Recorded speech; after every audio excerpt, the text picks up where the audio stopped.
Good morning, everyone. Thanks for joining us for this stakeholder meeting today. We're going to wait just a pair of minutes before we get started to let people get into the virtual room.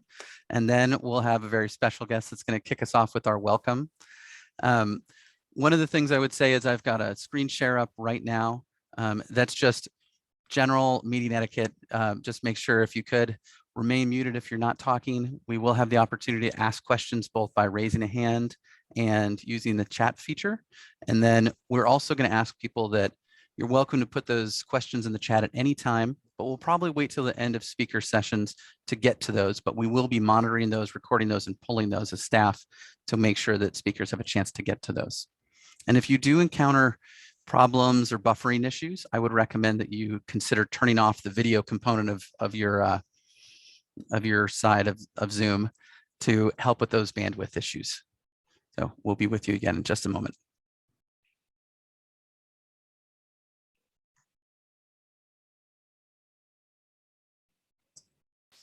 And if you haven't already, I'm going to be sending in the pre-event survey. So if you haven't already, please fill that out. Thank you.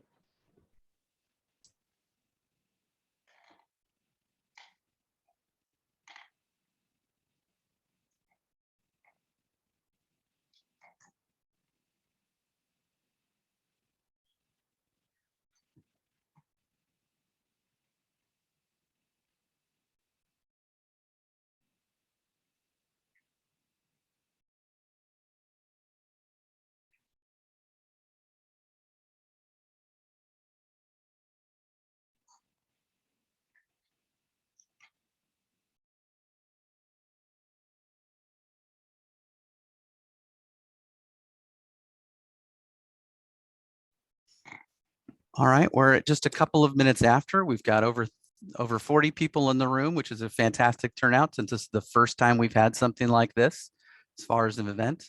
So good morning and thank you for joining us. And what I'd like to do to start things off, we're here for this stakeholder meeting to talk about forestry, to talk about restoration, to talk about tree planting. And I've got these meeting reminders up on screen share there just to help make sure everything goes really smoothly today. We have a whole bunch of speakers that I hope everyone's excited to tune in for.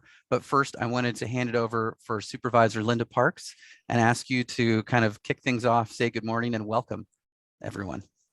Well, then I will say good morning and welcome everyone. We all know that the best time to plant a tree was yesterday, and I'm really happy at our county's commitment. With our general plan, we have required that the county oversee the planting of 1,000 trees a year. And we're also looking at the span of our 30 years general plan to see if we can get the whole county and all its cities to plant and put out a goal there of 2 million. But having this wonderful opportunity, we have a tree mitigation fund with over $900,000 in it to help get more trees planted, as well as the county's commitment to planting trees. It's really key in a county that, of all the counties in the state, actually has one of the most highest impacts as a result.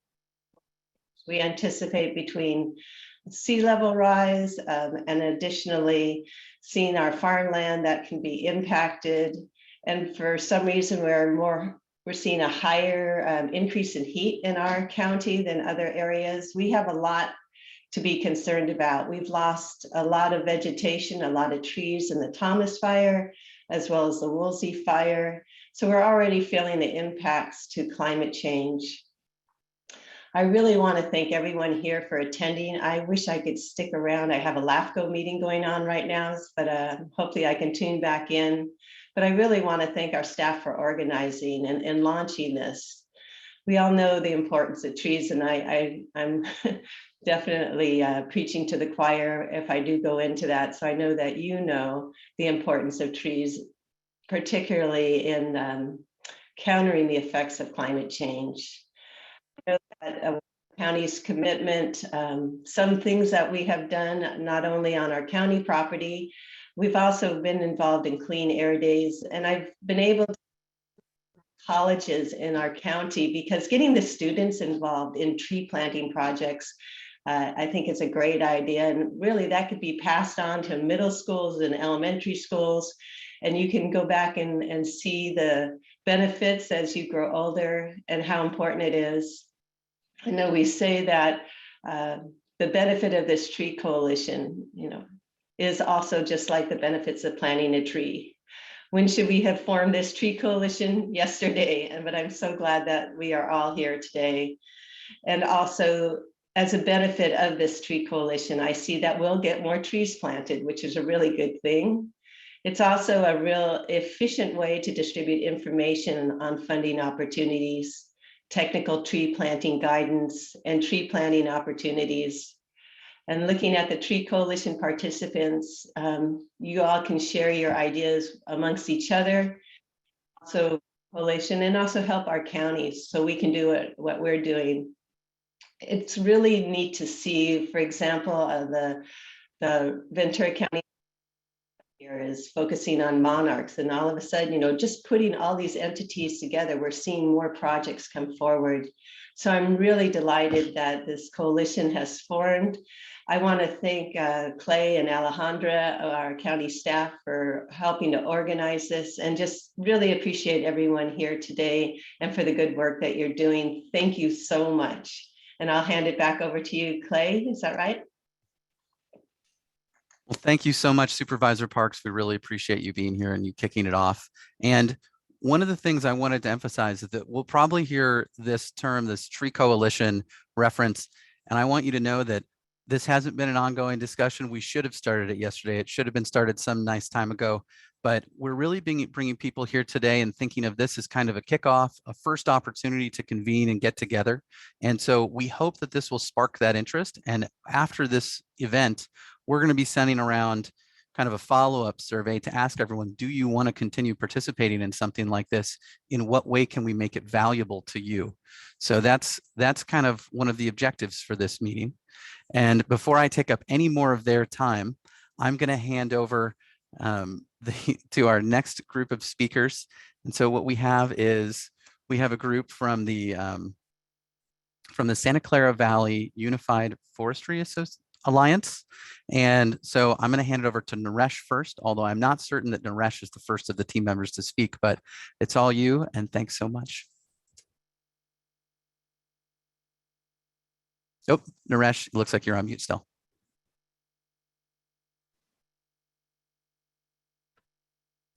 Thank you very much, Clay, and thank you, Marily, inviting us to present our views and our experience in this coalition.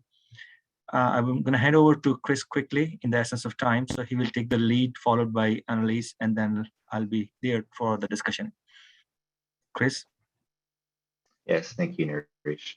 Apologies, my video is choppy and not going through, so I've decided to just go without the video. Trust me, you're not missing a whole lot. Let me go ahead and get up a share.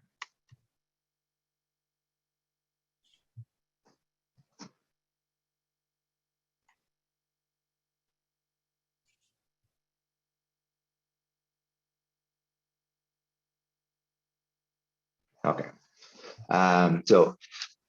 First of all, I'd like to thank all of you for the opportunity to share some of the experience we've had in our work so far in establishing a collaborative, region-wide urban forestry alliance in the County of Santa Clara. And even beyond that, I just want to briefly thank all of you for the roles that you play in urban forestry. This particular topic is near and dear, and it's always nice to see people doing what myself and many others consider to be vital work. So the subject here is urban forestry cooperation on a regional scale, but a ton of this work is very universal, and I hope that we can all look to each other to find the assistance, the experience, and the motivation that we need to really amplify that vital work. So to tell a bit of a story here on trees in the Santa Clara County, this map, based on analysis conducted by the U.S. Forest Service in 2018, shows the percentage of canopy cover by census block. All the areas in dark blue are below the state urban average of 15%. All the areas in light blue are between 15 and 24%. Now, studies show the highest level of benefits from trees are realized in urban areas with canopy coverage of about 40% or higher. So here we see issues right away. First, our data is at least 4 years old. Second, our canopy coverage is not as substantial as it needs to be to maximize service levels for our residents. And third, there is significant inequality throughout the valley. So here is another map and another story. We can see a patchwork of cities, each with individual responsibility for urban trees. This is what we often think that our urban forests look like. This is how we plan for, pay for, and manage our urban forests. But here's the true story. This is how our urban forests really look. To trees, borders, and jurisdictions make no difference. So how much sense do they make when they're used in ecosystem planning and management? Managing forests at these patchwork jurisdictional scales instead of on ecological ones enables redundancy, competition, and waste. Access to resources and benefits are not equal and services are not maximized. Urban forestry management can often be burdened with redundancy, lack of mutual aid, disengaged communities, and missed opportunities. These maps show a few of the resulting issues. So for us, it's really boiled down to this. 1, climate change, development, and resource instability are constant threats to urban forests. 2, these threats are best mitigated through conservation, management, monitoring, advocacy, policy, and education. And 3, the effectiveness and scope of these mitigation efforts can be maximized through a region-wide effort to identify commonalities, strengths, resource gaps, and community needs. We have learned that more can be accomplished through uniform and collaborative urban forest management, especially when maximized through shared resources. Urban forest ecosystem management is critical to regional overall environmental equity and resiliency.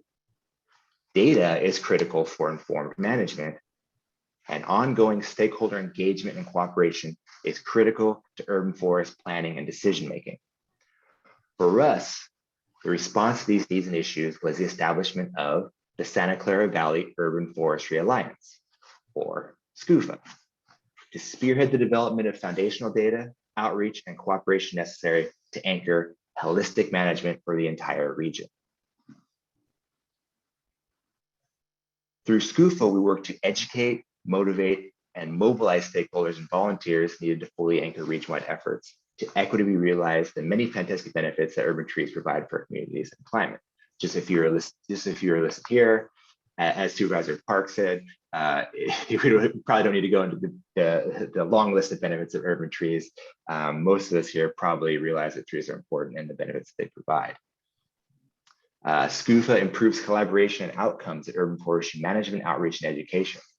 We work together to preserve and expand tree canopy and to mitigate the effects of climate change and urban development, with a primary focus on economically and ecologically challenged communities.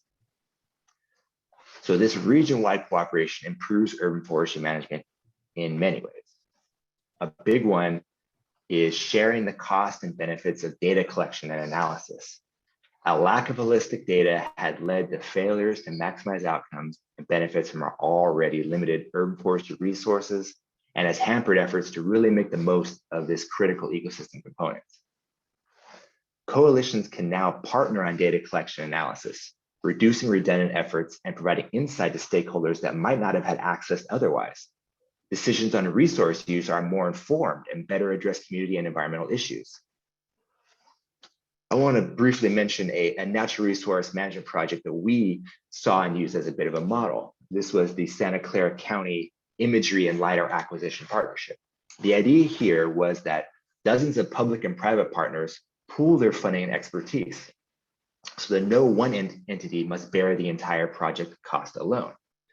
Vegetation and topographic maps of the Santa Clara Valley are produced and updated more frequently and at a higher resolution than any one stakeholder could afford alone. And it's working phenomenally. So as we looked around, we saw examples of this kind of natural resource management collaborative work everywhere, just not in urban forestry yet. Another improvement is in community-informed planning and decision-making. Until now, it's been on each individual municipality to understand their urban forest conditions and to identify needs in individual communities. Residents of cities and towns with limited resources receive limited education and outreach. Through alliances, coalitions, and committees, channels are established to facilitate communication between and to achieve results for those that need it the most. Now, CAL FIRE has recently awarded considerable grant funding to support SCUFA. And I believe that a big part of why that funding was awarded was because SCUFA works to engage all stakeholders, including the community, and especially those communities that are suffering from an inequitable tree canopy. As stakeholders in SCUFA, communities can engage in partnerships to advocate for pro-urban forestry policy and to support tree planting efforts. And through SCUFA, municipalities can share resources to improve conditions of environmental equity and connect with disadvantaged communities. We're talking about regional cooperation. It provides so many benefits to list, but here are a few examples. Better collaboration and funding opportunities, outreach and campaigns. Uniform best management practices, ordinances, guidelines, and resolutions. More cost-effective resource development, such as tree inventories, canopy cover analysis, and management plans. Improved resolution of cross-jurisdictional issues, such as wildfire danger, pests, and drought. Streamlining of contracting by sharing efforts in developing scopes of work and vendor lists. And just providing a sounding board to help assist with common challenges that we see throughout the region. Members of the Alliance can opt to apply for grants as a singular entity, with all members able to benefit from any funding received. And coalitions can also explore the adoption of a region-wide sustainable funding mechanism, safeguarded from economic downturns and priority shifts, establishing a permanent urban forestry public funding source for maintenance and planting.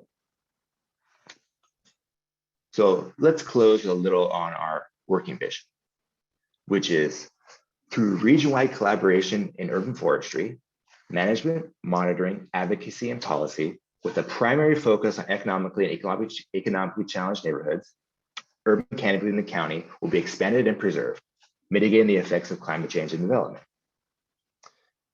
The working vision for the Alliance simply means solving ecological problems through collaboration.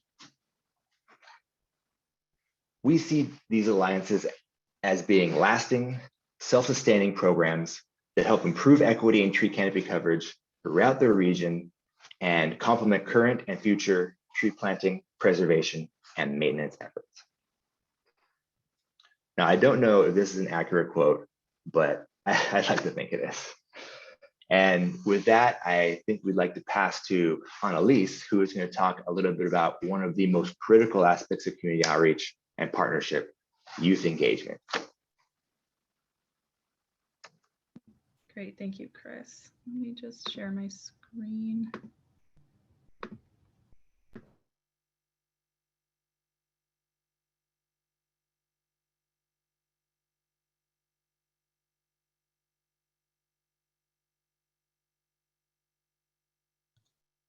Annalise, please unmute yourself.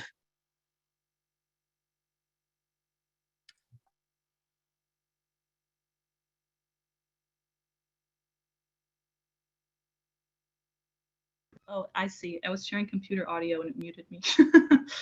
Okay, is that better? Everyone can hear me now? Yes, okay, great. Okay, yeah, so I'm Annalise Eder, a California Climate Action Corps Fellow and AmeriCorps member working with the County of Santa Clara Office of Sustainability on Urban Forestry Outreach. And as Chris mentioned, I will be speaking about generational investment and how we engage students and youth. Partnerships with different types of stakeholders are vital to the success of an urban forestry collaborative as they help us gain new audiences and increase access to different types of planting spaces. Through multiple partnerships, we are connecting with a new but very important audience, youth. It takes a noble man to plant a seed for a tree that will someday give shade to people he may never meet. I feel this quote by Elton Trueblood, it illustrates a very important aspect of sustainability, which is that we do not care for our planet for ourselves. We plant trees to benefit future generations. Therefore, they should be involved in the process and help us continue the cycle of environmental stewardship. We should empower youth to take control of their own future and development through environmental education.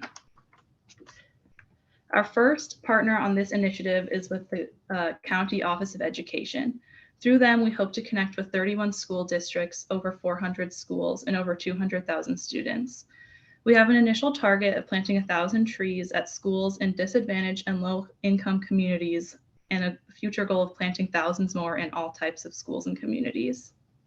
But if each of our 400 schools were to plant just a single coast live oak, eventually the impact would be great. Annually, they could reduce their energy use by 155,000 watts, or enough to power 389,000 square foot homes for a month.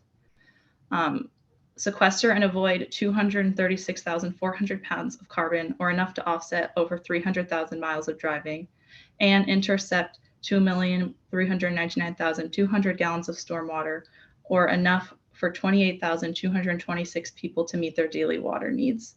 So imagine what thousands of trees could do at school sites. We are also partnering with Santa Clara University on youth education and engagement. A group of students at the university will help us create K-12 curriculum on the environment and natural resources in the hopes of increasing interest and awareness among youth and creating the next generation of tree stewards. Our hope is also that they will bring this information back home and encourage sustainable behaviors in their friends and family. Finally, our last type of partnership on this initiative is with our nonprofit partners, Our City Forest and Treeplenish. Our City Forest has been working in the Silicon Valley for nearly 30 years. They do community education and engagement, and also lead volunteer events with participation from community members. Treeplenish, on the other hand, has a very unique model where everything is almost entirely student-led. Student groups plan and execute volunteer events where trees are planted in yards and residential spaces near their schools. They are able to personally connect with their own community members and access usually difficult to access planting spaces. Last year, they partnered with 85 schools to plant almost 20,000 trees. We hope to help them connect with all the schools in our county and have hundreds of volunteer events led by high school students. I feel that their previous success illustrates that there is not only youth interest, but also the capability amongst students to take action to protect the environment and get trees planted. Both of these nonprofits also provide a hands-on learning experience for students who participate while also benefiting the community and the environment. In conclusion, it is not enough to just plant trees. We must also create this intergenerational network of environmental stewards to ensure the protection of our canopy and our environment even after we are all retired. I encourage you all to find connections to students and youth groups in your areas.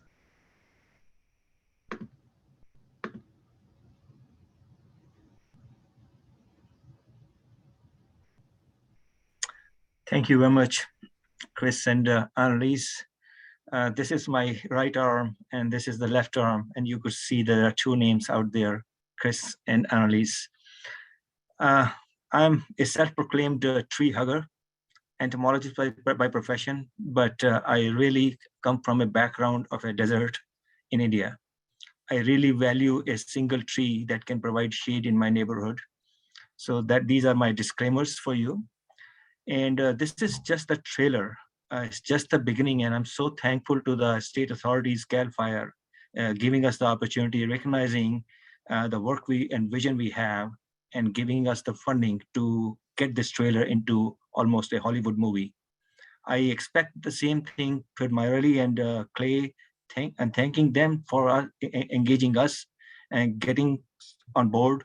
And I also encourage all of you to open up this discussion among us. And I have another 10 minutes. So let's open up.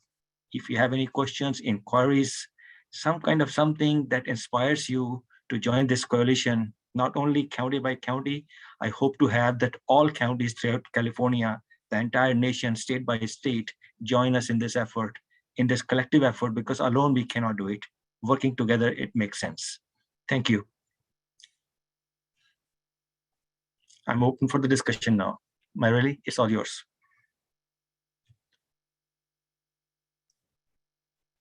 Thank you. Yes, if there's any questions, feel free to just put them in the chat or raise your hand if you have any questions, and we'll definitely get to you.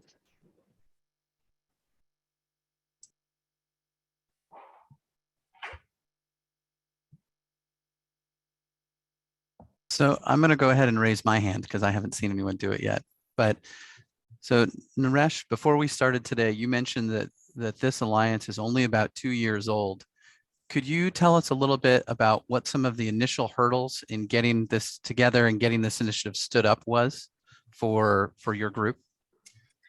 I was given a task along with Chris by Board of Supervisors, and they asked us to basically take an initiative of planting 1,000 trees per year for the next 3 years.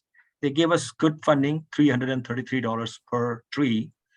And Chris and I basically just went on a chalkboard and started looking into where can we plant the trees. And that was the initial understanding, because not having any geospatial understanding where these trees will go. The second biggest challenge was that even if this tree is planted, who's going to take care of it? Then again, we went back on the drawing board and said, okay, do we really have to plant the trees? How about the trees which are already out there? Each tree represents $50,000 to almost $100,000 in asset value. Who is going to manage them? How are we going to maintain them? The tree canopy is on a decline. So why do I have to plant more trees? Why cannot I just take care of the trees which are already out there? So those were the questions and the inquiries, and something excitement was there, anxiety also was there, and excitement was there.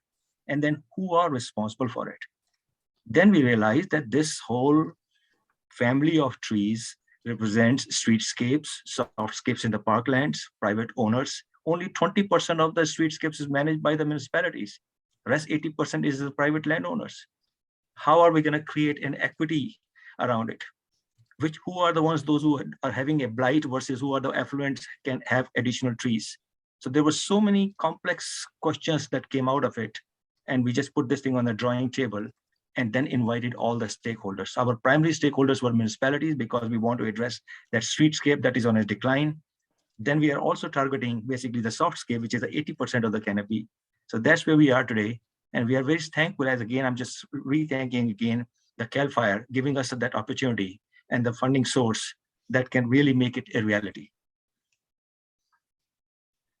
And if I can add a couple of the challenges that I've also noticed is there is an inconsistency in who would be the primary stakeholder representative from each different municipality. Sometimes it's a public works, sometimes it's in sustainability, sometimes it's in environmental services, sometimes it's in Department of Transportation. So we have a bit of a different audience and a bit of a different set of skills and job description. Another one would be turnover. We've had quite a bit of turnover. So having a secondary as well is very nice. A couple of different representatives from each, and then you get maybe someone from the sustainability and someone from the Department of Transportation. So you get a little bit of the actual boots on the ground, a little bit more of the administrative. That might be something that would help us that we would have liked to know back then as far as overcoming those challenges. And just that there's a lot of work to be done before we really start to see anything happen. You know, there's a lot of pre-meetings and a lot of okay, who's on board here and how should we shape this and what does this committee look like and all of this kind of, not the kind of exciting stuff that happens, but we have to keep people engaged. Being engaged in that kind of administrative, you know, setting everything up stuff happens was another challenge that I found. And with that, I think a lesson we learned is, to have something to keep your eyes on the prize. We're going to have this funding. We're going to have this management plan. We're working towards this. That, you know, put a goal, put a finish line in front of them that keeps people wanting to keep coming to meetings and engage. Great, thank you. And I think that the first hand raise I saw came from Henry and then coming from Shelley. So if you two would like to go ahead with your questions. Great, thank you, Clay. I just wanted to thank you guys for presenting on the Santa Clara Valley Urban Forestry Alliance. Our program manager, Walter Passmore, was involved in the formation of that, and I know he's here today. But I think it's a great model and definitely something that can be replicated in other parts of the state. So it's great to see it being presented to Ventura County. I noticed that a lot of the emphasis was in those communities, disadvantaged communities, where there is the greatest need for increased canopy cover. So I'll be discussing in my presentation later today a little bit about, I'll be presenting about our grant program and how the emphasis is providing funding and technical assistance to the most disadvantaged communities. So thank you. Thank you. And Shelley, question from you? Yeah, I'm Shelley Sussman. I'm a senior planner at the County of Ventura. and involved from kind of the general plan implementation perspective, working on climate action programs with the Sustainability Office and Clay and Muriel. I'm curious to ask, one of our additional general plan programs in addition to tree planting is updating our vegetation maps. And I'm curious, just in general, in the unincorporated area, vegetation in general, and I'm curious, Chris, whether some of the mapping that your regional alliance has taken on, if that includes just trees, or is it vegetation coverage overall? And anybody can answer that. It looks like Naresh is nodding, so No, yeah. I'll let Chris answer it, but I can always add on to it. But please go Okay. ahead, Chris. Okay, thank you. Sure, briefly. Yeah, we want data on anything that is going to affect our urban forestry. That can be hardscapes, that can be hydrology, that can be wildland forest interface, that can be biomass quantities. Everything is going to help us better manage our forests. That's the kind of data that we want. That's the kind of data we want to create, and that's the kind of data that we want to make available to our stakeholders to help in the decision making. And the LiDAR imagery and ortho imagery that is being just conducted now and it's going to be conducted on a regular basis on a 1 and 3 year cycles will help us to get the understory also, as well as the trees. And we are also convening a study on the biomass, the feeder stock, so that we can remove that feeder stock from the ladder fuel from the backcountry forest and bring that to utilization into bioenergy as well as the biochar, and having a cradle-to-cradle approach, bringing that back into the regenerative forestry and throughout the county landscapes. So that is a second set of studies we are hoping to perform soon. But to short answer to your question, yes, we have an ongoing program of LiDAR and ortho imagery at the ground story level. And is that funded by your grant as well, No, or you have a it separate funding is a source different for that? coalition. It is a Okay. different coalition, which Chris just have mentioned to you. We can provide you all the information about our GIS department that is leading that project, with all county, all municipalities engaged in that endeavor. Excellent. Thank you so much. And we have 2 more questions that have come up in the chat, but we're due to move on to our next set of panelists. And since we have so many speakers, I don't want to keep them waiting too long. But Naresh and Chris and team, would you guys be able to quickly address these 2 questions that I see in the chat? There's one that is, in Ventura County with increasing drought, we have challenges with watering trees. Are there suggestions for tree watering programs and funding available for water trucks and drivers? ? And that's from Christy Weir. Answer to watering trees is just think about it, a tree that is with you and beyond your generation for the next another 200 years, and with $50,000 to $100,000 worth of a single asset investment. I don't see that the drought is going to influence watering trees. We at the county level here also are now focusing more, how can we protect this green canopy and the trees itself during drought. But I highly recommend to connect with Dr. Igor Lechen, the UC Urban Forestry Advisor. We have recently convened some workshops with him, why it is important to water trees even during drought, because that can pay off in dividends more than what you can think of otherwise. So that's the answer to your question, but we will definitely share more information through this chat later on. The second one you have is about... looks like that one was more a point of observing a similarity with another program we have here. And thank you, Karen, for that. Okay. So, and if I can just add something on the watering, almost as important as the water is the education. People understanding the importance of watering and why it's still worth it to water trees. Critical. Okay. Well, thank you very much. Thank you so much for sharing your experiences with us. I hope that that Naresh and the team are going to be able to stick around for us, so as we get into discussions and questions in other places, they can share observations and things too. But without further ado, I would like to move forward to Ariel with Tree People. And so if you would like to share what you have for us, Ariel, please take it away. Yes, good morning. Can you all hear me? Awesome. I feel like I'm just with, siblings right now. You guys are all talking about the same things that we do, and I'm excited to dig in further and show you a little bit more about what we do at Tree People. So I'm going to go ahead and share my presentation. Can everybody see that now? All right. So Tree People, we've been around for almost 50 years now. So it's been an amazing journey. Our mission really is about people. So just like what you said just now, for trees to stay alive, for them to be cared for, we need to involve people. Our real mission is trees need people and people need trees. We say that before we bring any tree into this world at our volunteer planting events. So how did we decide where to do our work? Well, it's the same thing. It's that LiDAR data. It's through data where you're really looking at where is existing tree canopy and where isn't there existing tree canopy. And so we use this map. The last one is the tree canopy viewer. This is at CalEnviroScreen. And I think it's really important to say that there is a correlation that we see between lack of trees, especially here in LA, and low-income communities of color.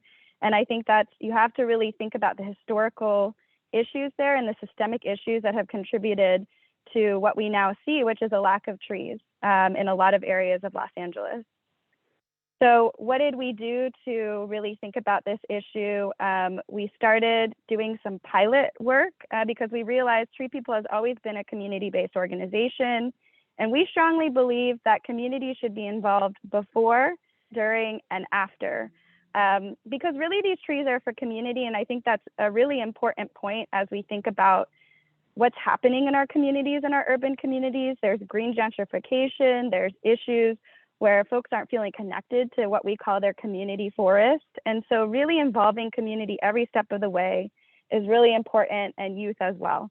But today, I could go through all of Tree People's processes, but today I'm really just gonna go through a pilot, which is in the city of Linwood in Southeast LA here in Los Angeles, which we're doing across Southern California. So this is just one pilot, but we're doing it across Southern California and would love to engage more in Ventura. So what is this tree prioritization process? That's what we're calling with it. So we work with cities, we look at that data, right? That LiDAR data, and we work with cities to then develop and understand where do they want trees, why do they want trees? Because all of that is really important as you're doing this work. So we worked with some incredible organizations, and I'll go through this process. Here are some of the funders that were involved: CAL FIRE, of course, California Resilience Challenge, who really funded this process for the community-based outreach. And we worked with LMU, Gateway Cities, and the city itself of Linwood, and also some other funders there. So what was this? This was the Linwood Tree Summit, is what we called it. So I just want to highlight that when you're working with community, language is really important, and also involving community members. All of our staff and our organizers in this area are from and of Southeast LA and the Linwood area. So they were the ones that did this outreach, and I think that's really important to acknowledge when we're doing this work with community. So what was the Linwood Tree Summit? We held it in December. Keep in mind, during this time, we were in the midst of a very large global pandemic that we are still in the midst of, but that didn't stop us from doing virtual outreach and on-the-ground outreach safely. So what we did was at this summit, before we even had the summit, we talked to the city about what were the issues they were experiencing around trees and tree canopy. And we came up with a survey for them to really engage community members. And we had this meeting, and we also asked students and other community members to fill out the survey. But in the meeting, we really did that education piece that you were talking about before, which is what are we seeing and what is the issue, right? So we showed here side-by-side image of South LA versus Studio City that really shows the issue of tree canopy and this equity issue that we continue to talk about here. We showed maps of freeways and where Linwood is, and EnviroScreen. We described what EnviroScreen is and why we made the decisions that we did to plant trees in the community. We showed the different freeways that intersect that community and talked about the benefits of trees and why planting trees were so important. We went through a whole series of slides around mental health and access to nature and trees, and why the science, the data and the science supports mental health and trees and nature and how they correlate, which community members really love, because a lot of what community members are struggling with is health, mental and physical health. So then we talked and we showed them what we did with the data, existing, possible, and priority. And we did this analysis with LMU. We used, again, the LiDAR data that was talked about previously. So here we showed community, right? We bring the data to community and show them, this is the LiDAR data. These are what the images look like. And through this, we can tell existing tree canopy, possible vegetation, possible impervious, which leads to possible tree canopy, and then what's not suitable. And then we create this beautiful little tree that shows us, okay, in the city of Linwood, we have 41% possible, 16% existing, and 43% that's not suitable. We then dig even further into the data and show how that data compares to other areas. So the LA County, Gateway Cities, City of Linwood, City of Commerce, we show those different side-by-side data so that folks know what is possible and what is existing even in surrounding communities around them. And then what we do is we disseminate this really cool survey. And what I love about this survey is that it really, you know, when you're talking to community members, we can't get too in the weeds, right? About, you know, we're not all arborists here. We can't get too into the weeds of every single piece of science and data and how this works and that works. When community members are at a meeting, they just know, my air feels bad. I have asthma. My kids have asthma. I really want more trees here because I'm experiencing flooding, or I really want to be able to ride my bike down the street. So what we did was we created this survey that kind of maps to what community members want versus what that translates to in terms of where we should plant trees.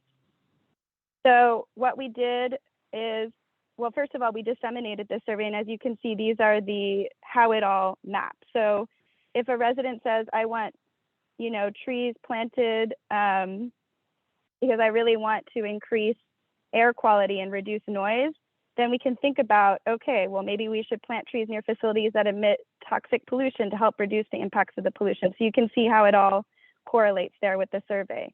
We also did this really cool virtual mapping thing where we had community members actually pinpoint on a map where they wanted trees virtually. And you can create these in Google Maps very, very easily. It was actually an intern that brought this awesome technology to us. And so I don't have the map here, but I can show you how many little pinpoints were put in the city of Linwood by residents in that meeting that we had. We also, I think it's really important to connect with community members about right tree, right place. That's another motto we have here at Tree People. A lot of community members are concerned about, is this tree gonna rip up the ground? Is it gonna, you know, really intersect with power lines and things like that? So we talk about the different trees that we plant and why we plant what we call climate appropriate trees that are right tree and right place for the community. So in conclusion, we had 24 attendees at the summit. It was very meaningful. We had the city involved. And then we did separate community organizing to get more folks to fill out the survey. 120 responses to the survey were included, and that included 18 youth, which I love. You were sharing the importance of youth, which is so important and key to Tree People's mission as well, is engaging youth. So what happened then? We did all the analysis, and I think you can see here from the survey, we now have real data from community members about why they want trees. Air quality. We found something so interesting that we didn't realize before, which is a lot of community members were sad that trees had been taken out of their community. And that was because the city needed to replace some trees that were dying or diseased or just disrupting the infrastructure too much.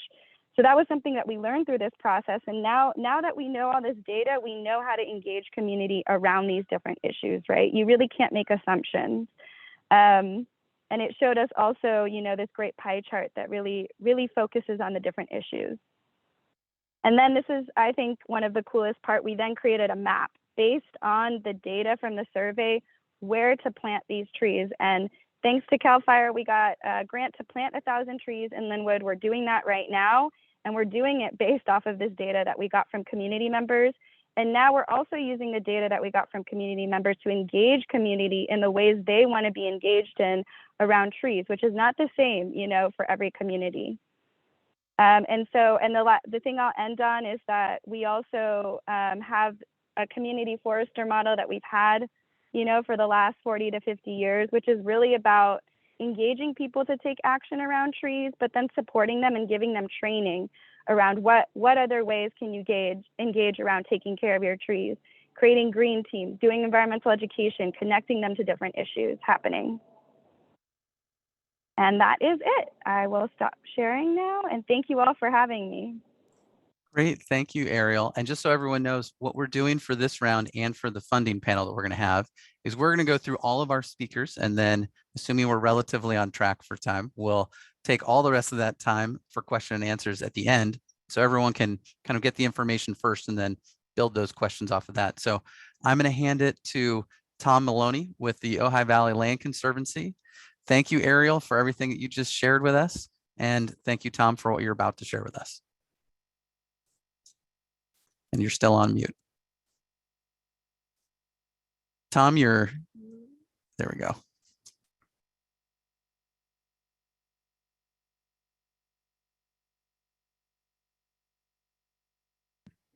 There we go. Perfect. My mute button vanished on me. Yeah, so I'm Tom Maloney. I'm the executive director of the Ojai Valley Land Conservancy. I've been here, I got here about 3 months before we locked down for COVID. So consider me brand new to the job. And so what I'm going to be talking about is work that OVLC has initiated and we're looking to expand in the coming years. Hang on a second. The Ojai Valley Land Conservancy is a land trust in the Ojai Valley. We have 11 preserves, it's closer to 2,400 acres now. And I gotta minimize that. Okay, I couldn't read my own slide. And a lot of public access. We have 27 miles of trails. We're sort of a de facto with the city and the county. We provide a lot of park services actually in the valley. And in 2020, after I got here, we added the word restores to our mission to better encompass the work we do around the valley. One of the big projects, and many of you probably know Brian Stark, this was a project that he really spearheaded, was on our Ventura River Preserve. And it was the conversion of this orchard you can see on the right of your slide to native oak woodland. And I'm going to talk you through that and those methods that Brian really he's now at Casca, that Brian really forged ahead on, have really become the methods that we want to apply in sites all over the valley. One of the projects within that was I just wanted to mention, because I know it was a really satisfying project, was realigning Rice Creek through, it had been diverted by the old orchard owner and now it's back in its original alignment. So if it ever rains steadily again, we'll start to get riparian habitat recruiting into that area, including some sycamores. In 2015, 41 acres of dead orange trees were removed and chipped up and used as mulch in the restoration project. From 2015 to 2016, we planted 900 oak trees and 1,500 companion shrubs were planted in 300 oak circles. You can see on your right all those oak circles, and I'll get into the methods that we use for our oak circles here in a minute. Unfortunately, you don't have to live in Ventura County and know that the Thomas Fire, well, at the time was the largest fire in California history, came through and burned all that work. Just everything was destroyed. Luckily, the agencies were, sympathetic and refunded it, and we've repaired all the work, and all those oak circles are reinstalled through the hard work of our field crew and some volunteers. So let me talk about oak circles, because this really goes to what the theme of the talk I was asked to give is, you know, what's the care and feeding you need to establish these native trees in this landscape? Somebody had asked the question or made the observation that this is a particularly dry landscape, and you can see on the top of this slide the irrigation pipe there. We do have a well out there, and our field crew spends a lot of time irrigating during the dry season. So oak circles are about 10, 12 feet in diameter. They're cleared of non-native vegetation and then mulched, and we plant these companion shrubs, and we usually plant native collected acorns. So we've got the local Ojai Valley genotypes of the oaks that, you know, we think are probably better adapted to the sometimes harsh climate up here in Ojai with the heat. You can see the shade cloth there that's protecting it from the hot summer sun. And we, you know, continually come back and check on the germination of these acorns. Sometimes we end up using gallon pot oak seedlings to establish them if the acorns are just being lost to herbivory. You'll note one thing we don't do is go for caging. It was just deemed to be too cost intensive, and with the companion shrubs, there's a protective measure that occurs. We also believe in, by the way, in those companion shrubs that there may be, and we'd love to study this, some mycorrhizal function as you establish things like giant wild rye there, or, you know, any of the sages or mule fat or coyote bush or laurel sumac as a shade companion shrub in an oak circle, that there may be some mycorrhizal association happening in the soil, you know, fungal associations. You know, the more we learn about those fungal associations, the more we understand that they really do help with nutrient delivery and other elements in the subsurface. So these companion plants are a really important part of establishing oaks. Our oak circles are you know, maintained and managed for 5 years, even a little longer. We just asked for an extension on some funding to make sure that we can replant. We're probably going to go to the tree mitigation fund from the county for replanting of some of the oaks that have been lost to herbivory to continue that work. We do have to water in the dry season about once every 2 weeks. And then as things really start to grow up and get established, we can remove the shade cloth and wire. These oak circles, you know, it's a big part of our new strategic direction at Ojai Valley Land Conservancy, really trying to be the community partner for climate adaptation and resilience. You know, if we can establish oak woodlands here where they used to be, fire behavior is mitigated, you know, water infiltration is fostered, and certainly biodiversity is benefits a lot. So it's a lot of the ecosystem services that Annalise talked about are particularly important here in the Ojai Valley. This work is now being extended through what Karen mentioned. You can see on the right there, one of the students from the Green Valley Project, proudly showing her sign. This is a broad partnership. I see David White and Derek Pulteney, David White from Once Upon a Watershed and Derek Pulteney from the crew. This is a partnership being led by the crew where Ojai Valley Land Conservancy is just a partner. And it really is looking at youth empowerment and ecological restoration in the Ojai Valley. Some of the work that was mentioned earlier in terms of working on school campuses is a big part of it. But really at our Ojai Meadows Preserve, there's a huge opportunity to reestablish the oak woodlands there. And for the community of Miners Oaks, that'll just really create a wonderful amenity. So the same oak circle methods are being employed, and it's really a great opportunity for our field crew to interact with the high school students and give the high school students a chance to participate in something, you know, meaningful ecological restoration for the valley. I should note too that this is this Green Valley Project effort is leveraging significant funding from the state, from the county Watershed Protection District, in terms of some mitigation for tree cutting that they had to do for, I think it was Fresno Canyon, but I can't remember which specific project.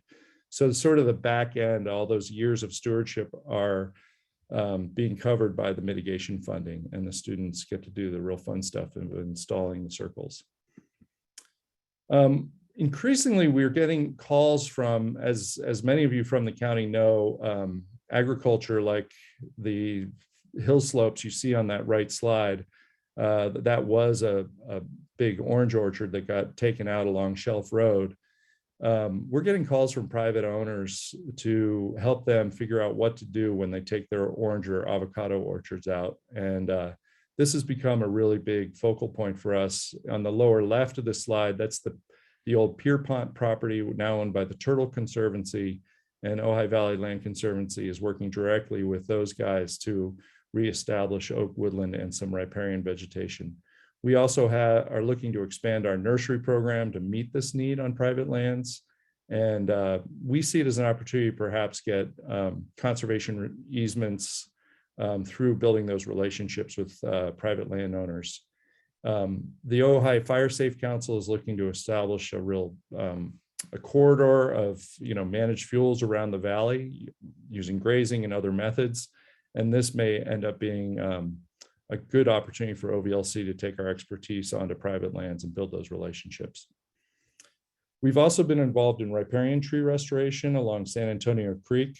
I call Ojai a just add water landscape. Wherever you got water, you've got biodiversity. And so when we remove giant reed from the valley and from these riparian areas, we really want to reestablish the shading of the creek for the rare species that occur there and for nesting of the rare birds that occur there. So we've been working with Watershed Protection and others to do pretty extensive riparian tree restoration, sycamore, bay, coast live oak, some other species. On these, and these are difficult settings. You can see how steep that slope is. They're difficult settings to do restoration, and they require the maintenance that I talked about earlier of watering and weeding. That's what we've been up to at Ojai Valley Land Conservancy. This is a shot on Wills Trail on the Ventura River Preserve. If you enjoy trees, come visit. Thank you, Tom, for sharing all of that. It was great to see slides of all the good work that's happening in that oak woodland restoration that you guys are doing, especially seeing that in the face of bouncing back from things like the Thomas Fire. So thanks for sharing all of that. Like I said, we're gonna hold questions for this first round of panelists till after our next panelist. And so with that, I'm gonna hand this over to Jacob, who's joining us from Planet Geo and from Tree Plotter. And so he's going to talk to us a little bit about the technology side of things associated with forestry and tree management. So Jacob, thank you, and take it away. Thanks, folks. Can everyone hear me okay? Mic check. Everything good? Sound good. Wonderful. Thank you so much. All right. So I'm going to get my screen up and we'll jump right in. I was told 5 slides, 5 minutes. So I chose 26 slides, 5 minutes. So let's do it. I'll talk fast, but hopefully not too fast. And hello, I'm Jacob Caggiano. I'm an account executive at Planet Geo. Anything involving urban forestry and urban greening, we do. So consulting, technology, software, all that good stuff. So today's talk is really going to be about these 4 key questions. How do we use data to drive really good decisions and increase the value of trees, decrease the cost of trees? So when you work with data, I suggest just asking yourself these always, what data do we have? What data do we need? How can we get there? And how do we know it's working? And I think when you have these answers, you're going to get pretty far. So let's keep going with these questions in mind. Also, I just want to reiterate things that you already know. The prime directive, so to speak, of urban forestry, this #1 goal is, I believe, to maximize the benefits, do it equitably, and minimize the costs. We have to always show the benefits and we have to try and reduce the costs. And that's something that's really amazing with the Santa Clara example that Chris and Naresh and Annalise have shared. They found ways to do that and they're working on ways to pioneer that. So we all know about tree equity, I hope. Many of the benefits of trees have not been shared equally and they have compounding issues with historical and current discrimination, income, heat, anything you want to throw at places. Trees seem to also correlate with that, and we have to work on that always. So we know the benefits of trees, and we know that they do come with costs, and different departments have different opinions. And so we have to always keep in mind that there's a financial equation and things that also money can't buy when it comes to the benefits of trees. So I'm going to really introduce quickly how data works in urban forestry. We like to look at it as from the top down and from the bottom up. So when we do top down, you've seen some results already from a top down tree canopy assessment. We also want to do bottom up inventories, which is tree by tree, and there's advantages to either one. And we always want to have an urban forest management plan and strategy that's constantly evolving as the data changes as quickly and as currently as possible. And of course, we want to engage communities every step of the way. So we're really seeing a lot of great work with tree people, the work in Linwood. So always keep that in mind. And I know that you're all trying to do that in Ventura as well. So top down, bottom up. Hopefully that makes sense. And I'll show you some of the newest techniques for doing this. And let's start with the bottom up. So this is what you get from a tree inventory. This is our tool tree plotter. You can see iTree benefits. We can manage one tree at a time. This has been going on for a bit, but what we want to do now is start to integrate regional information, and that's what Santa Clara is doing. I think that's what Ventura is now looking to do. And this is one of our clients in Wisconsin. This is about 800,000 trees that are all being aggregated. So we're able to monitor emerald ash borer. And as we know, trees, water, air, they don't really care where political boundaries are.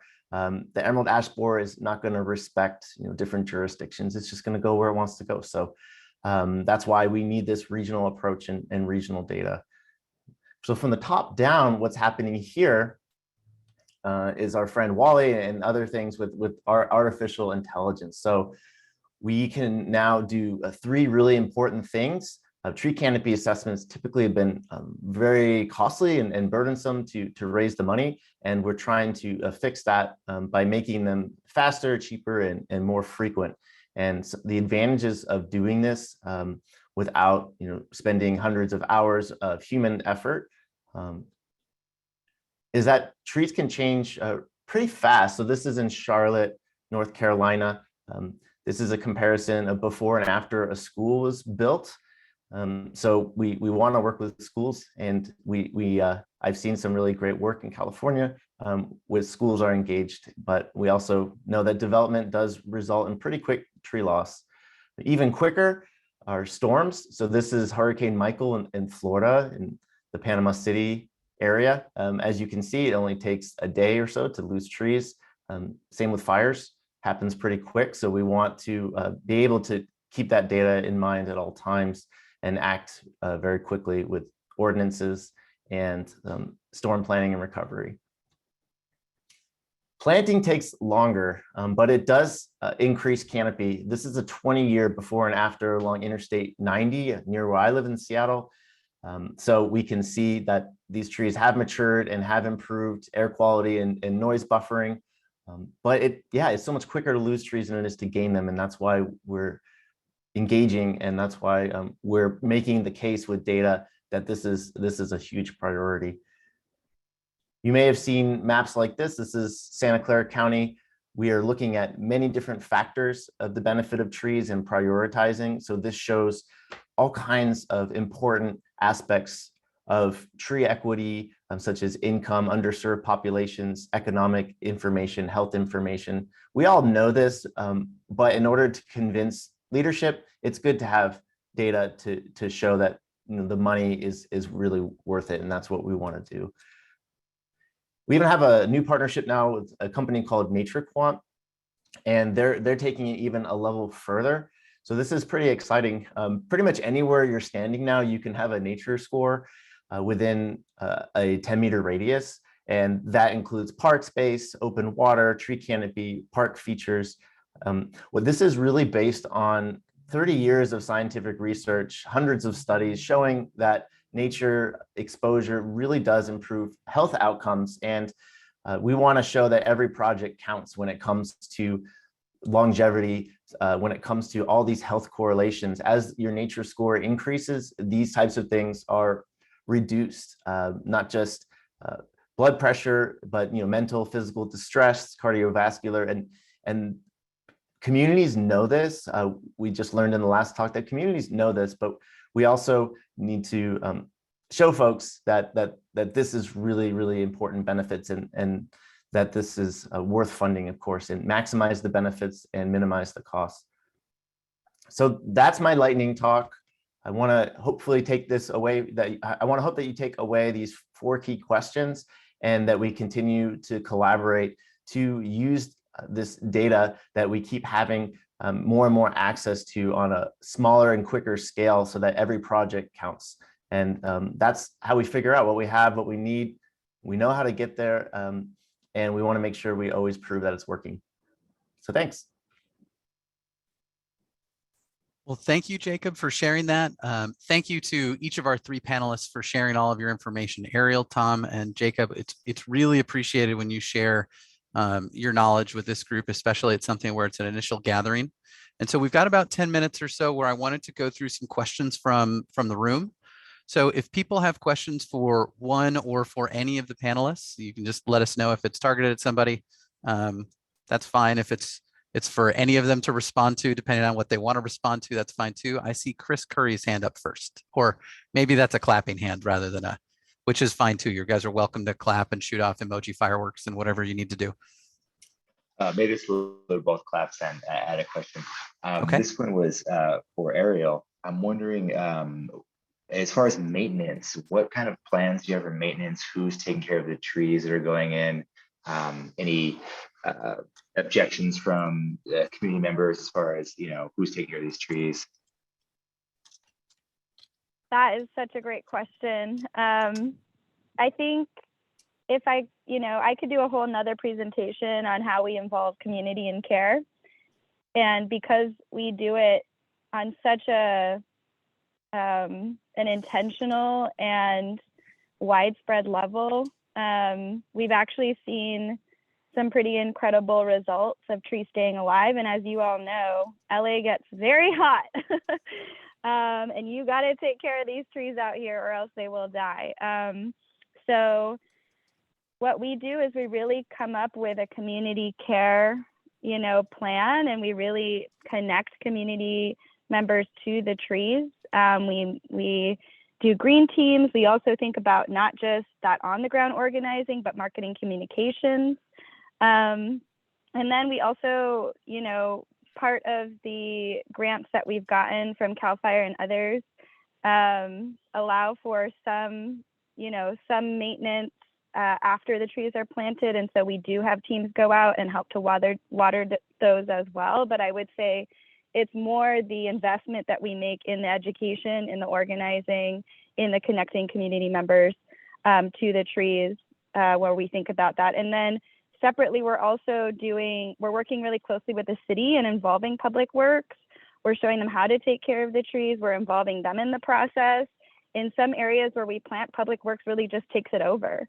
If you build that good rapport and you really build those relationships in the right way, to me, that's the ultimate goal. It's about community involving the city and taking care of these trees as well, because that's the #1 complaint that we get from residents. No one's going to take care of these trees. There's going to be, trash. They call it trash because of the leaves. There's going to be issues. And so you really connect with community members with the education pieces. And we find, and I kind of describe this a little bit, but those volunteer events where you're connecting community members to the trees and you're making it fun and engaging, it reconnects people to trees, which fundamentally is what we need to do, right? We need everybody to take that kind of ownership of their community forest because we're all a part of it. And I think reestablishing those relationships are really what it comes down to. But we've gone through ups and downs too, and we're continuously refining our model, especially because we're planting more trees than we ever have. So it's really, we're always learning and we're always finding new ways. Thank you for your question.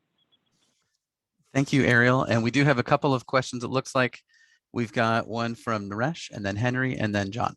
So Naresh, looks like you're up with your question, and you also put it in the chat, I think. Yeah, my question was for Tom, if you can share some of his budget experience with the project he has. Excellent work. Definitely, I'm gonna run into the tandem with him later, but just your experience with the budget on this project. Tom, it looks like you're still muted. On the Oranges to Oaks project, the main budget was hundreds of thousands of dollars that then was replaced after the Thomas fire. So that was really tremendous. On the Green Valley project, the engagement with the kids, that's a private family foundation that has made a deep investment in Ojai with the crew. So Derek Pulteney's on the call from crew. Concerned Resource Environmental Workers, or I think you guys dropped the acronym, but it's just crew now. And so that's funding our sort of back-end organizational support of the student engagement and involvement in these restoration projects. And then the county mitigation funds for the tree cutting they had to do is about $220,000, I recall, for the 5 years of stewardship of these oak circles. And there's, there'll be about 60 or 70 oak circles on the Ojai Meadows Preserve. So does that help you? Yes, thank you. But I'll be in touch with you later also. Thank you. It's not cheap. And then I think it was to Henry for the next question. And then John, and there's a couple in the chat that as long as we can squeeze those in before we start running up against our next panelist. Great. Thank you, Clay. This question is for Tom. It's great to see these orchards, abandoned orchards being restored. I see them all throughout Southern California, and to see them being restored to their native habitat is wonderful. I do have a couple of questions though. I was wondering, are there any concerns about the shrubs that are planted around the tree competing with the tree? And also, are there any concerns about those shrubs acting as ladder fuels over time and carrying a potential fire up to the canopy of the tree as they get established? So on the first question, if you go out and you look at an old orchard, the only place you see oaks recruiting is with a companion shrub. They very rarely are out recruiting on their own. The coyote bush and mule fat and other species really do provide protection from herbivory, shading. So it really is we call them nursery shrubs. I mean, they really don't have that's not an issue. And I think, hopefully we'll see the canopy kind of get to the point where we can worry about ladder fuels, at which point we'll manage ladder fuels accordingly. Part of my longer term vision in terms of this work with the Ojai Fire Safe Council is to think about if we can, Ojai, some sites just aren't suited to forest establishment, south facing slopes. But in the places we can, if we can establish oak woodland and we can do, we can get easements, we can have that land tenure for the fuel modifications necessary to keep the forest intact. In the case of wildfire and community protection. So I think that's part of our longer term climate resilience vision, is to be a partner of the community in that as the land holder, as an easement holder. Great. Thank you, Tom. Sure. So with that, I think next question is John Brooks, and we'll try and get those last two quickly answered that I see in the chat, and then we're going to move into our funding panel. So John, go ahead. Just a quick question related to how do you choose your trees in relation to climate change?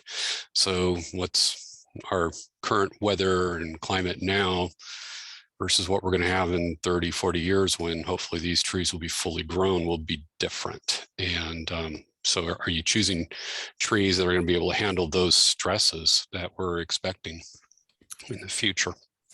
In our case, we're hoping that the local genotypes are sufficiently acclimatized to the extreme heat of the Ojai Valley. And then, where I'm sitting, I have the pleasure of living on one of our preserves, and somebody planted Engelmann oaks here, God knows when. I mean, well, when the house was built in 1935, I guess. And it feels like, and they're recruiting around the yard a little. So I'm encouraging those Engelmann oaks because I think you're on to something. I think we're going to have to really think about, will valley oaks still be suited here in the Ojai Valley, or Or should we be doing like interior live oak or something that isn't currently here, but maybe needs to be? So it's a good point. I don't think we have the answer yet. For now, what we're doing is local genotypes, local stocks. And that's another part of the data, right? We do the LiDAR, but that's the other part, is really making sure that right tree, right place that I talked about. A lot of cities already have approved planting lists, so you've got to go off that and then do the further research to know what makes sense. And especially in urban planting, you really have to account for all the infrastructure pieces as well. And then I know we have plant lists for our mountain work as well that I can share with you.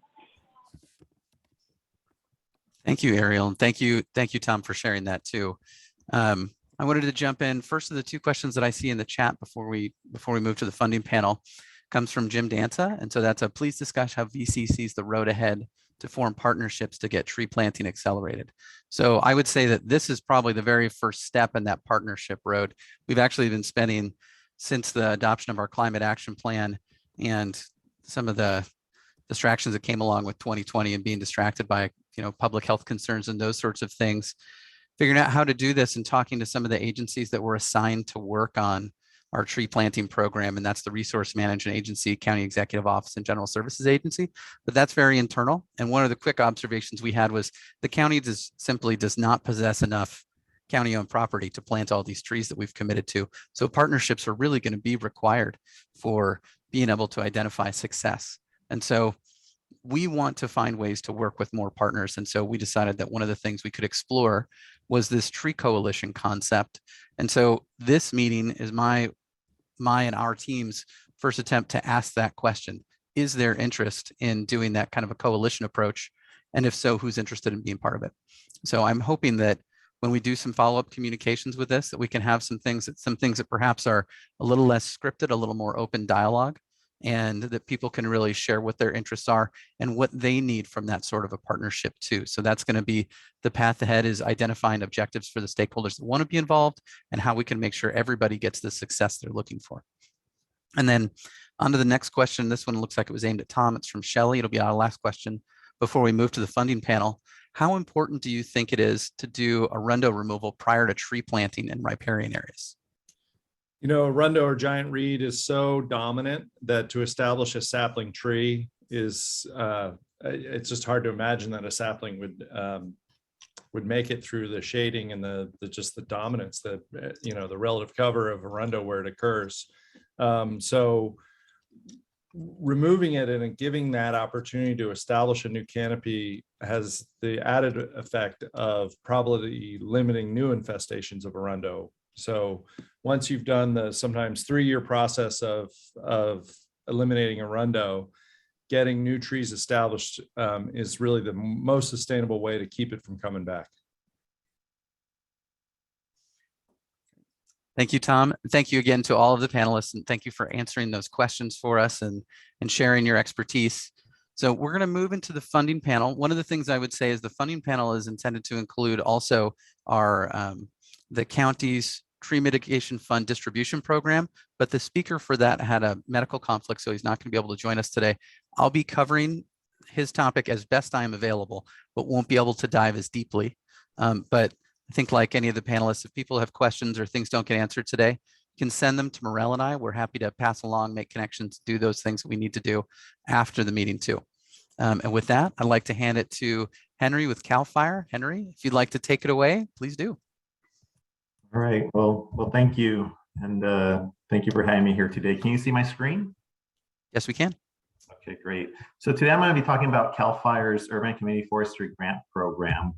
I'm Henry Herrera. I'm the CAL FIRE Regional Urban Forester in Los Angeles and Ventura counties. And I work with nonprofit organizations, local government agencies, residents, really anybody within those 2 counties to provide them with technical assistance, grant funding opportunities, and help them manage their urban forests.